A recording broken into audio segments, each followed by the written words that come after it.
Lexi Wilkins, there's no such thing as a typical day at work. There's no 9 to 5 or weekends. He graduated cum laude with a BA in sociology from Shaw University. He's certified as a peer support specialist, recovery coach, and moral recognition therapy.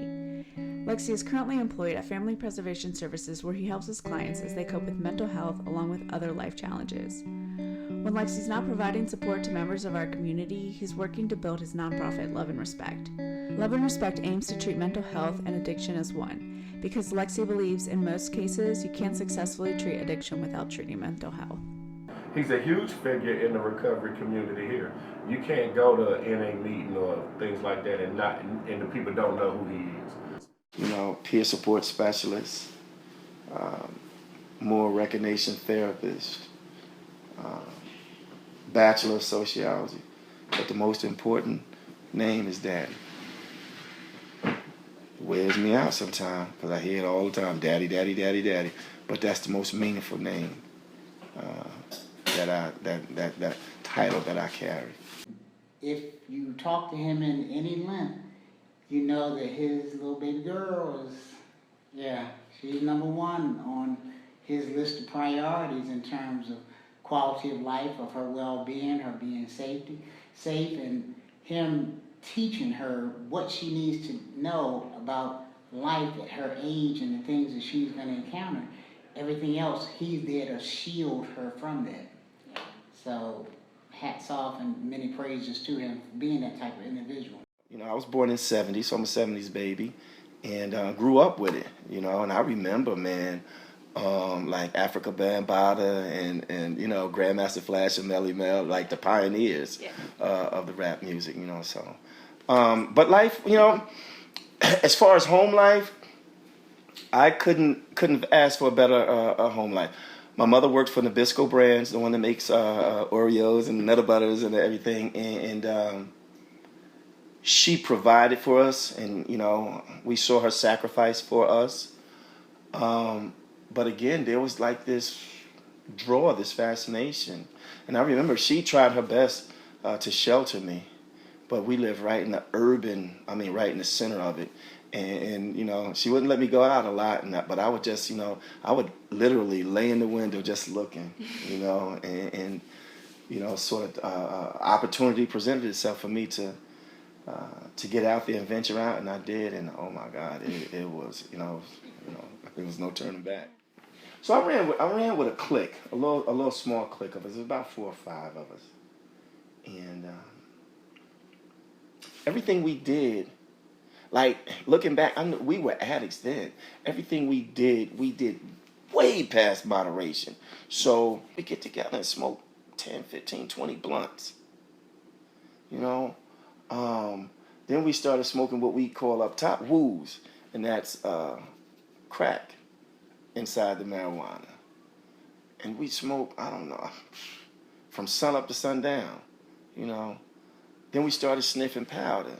And I mean, we sniff like, I don't know, 1/4 ounces, you know what I'm saying? Like, we'd pass a whole plate around a mound like that high, you know what I'm saying? And it's crazy because out of our clique, I was the first one to smoke crack. Lexi was using on and off for 25 years and is currently serving 13 years clean. He's been in multiple treatment centers and has been incarcerated on 3 separate occasions, so it's clear to say that this man has experience. This time, I had not only come to the end of my road, I had come to the end of myself. I was existing, not living, and I was in a place that I had concluded and was okay with concluding that I was going to die a hopeless crackhead. And basically had set myself on that path to just die a crackhead. And I can remember putting dope on my pipe, saying, God, I hope this is the one that'll take me out. This will be the one that busts my heart. You know what I'm saying? Because I was trapped inside of my own misery. I wanted out of, you know what I'm saying? I didn't even want to be me. And God, in my mind back then, God wouldn't even bless me and kill me and take me away from me. I had to live the misery, live the nightmare of getting high against my own will, doing some of the things that addiction had reduced me to lying, scheming, betraying those who cared about me, locked up in the bathroom when my oldest daughter, she's the only one, she never saw me get high, but she was exposed to the collateral of my addiction. The oldest of four, Cheyenne recently passed away just before her 24th birthday. As a baby, Cheyenne stayed with the well-to-do family, the Cantrells. The Cantrells fought for Lexi to return to his daughter's life, offering him nothing but success, and this wasn't the first time. Father Scher, a parish priest from Australia, became a father figure to Lexi. He also had a lot to offer the young man. But that didn't materialize because I chose to smoke crack over that. Father Scher, look, if you graduate from high school, your graduation present will be a 2-week, all-expense-paid trip to Australia. But I chose to smoke crack. Mrs. Cantrell got me out of prison down in Rutherfordton, multimillionaire. She said, listen, you let me advise you financially for the next 5 years. I promise I'll make you $1 million. If I can't make you $1 million, I'll give you $1 million. I chose to smoke crack. So like I have had so many opportunities, and that's the stronghold of the addiction. My disease made the choices for me. I remember when he first got out, and he was trying to get a job, kind of in human service field, and he has one, but it took him about 2 years before he got that opportunity. But he never gave up.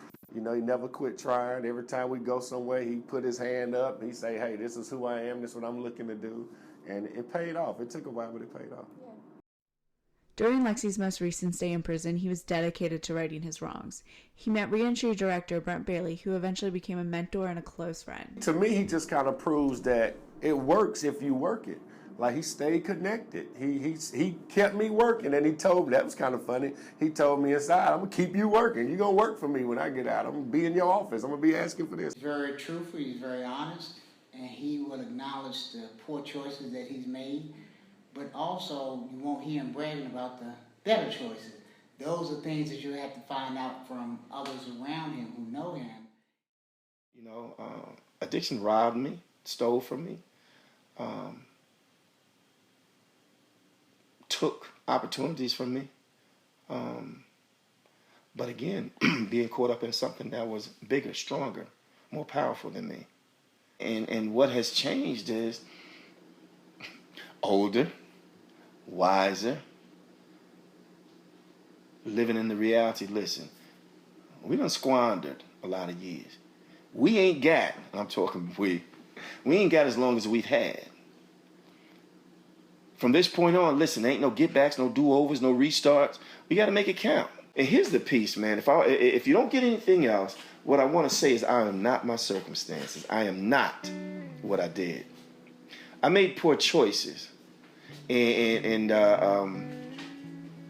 I daily live in the consequences of those poor choices. I don't need society to continue to throw it up in my face. I'm down. Offer me a hand up. Pull me up. Let's put my past where it belongs, in the past. And give me the opportunity to prove to you, to show and prove to you who I am today. And that is a productive and responsible member of society. So much so that the Department of Social Services deemed me worthy to care for, at that time, a 5-year-old little girl who was displaced from life as she knew it with her mom and her sister. So if that system said, listen, we'll give you a shot, why can't the rest of society give me a shot?